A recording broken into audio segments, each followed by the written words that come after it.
Ang mga langga, baka magtaka kayo na walang dahon yung mga saging kasi sobrang bigat ng dahon niya kasi di ba malakas yung ulan. Ayun, natumba. Ayun siya. Lagyan na lang namin ng tukod. Tapos yun, dalawa siyang piling. Ayan, dalawa. Ayan o. Ayan, ano siya. Di yan nakayanan yung dahon at saka yung bunga.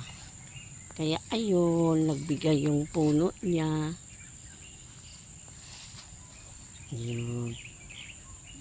Mayroon na naman kaming, pag ano na siya, mayroon na kaming harvestin.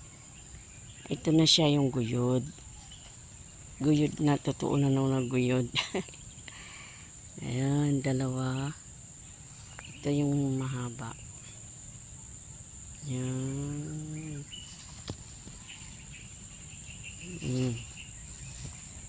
Ay. Yan, marami din gabi. Ito yung puno niya. Ayan.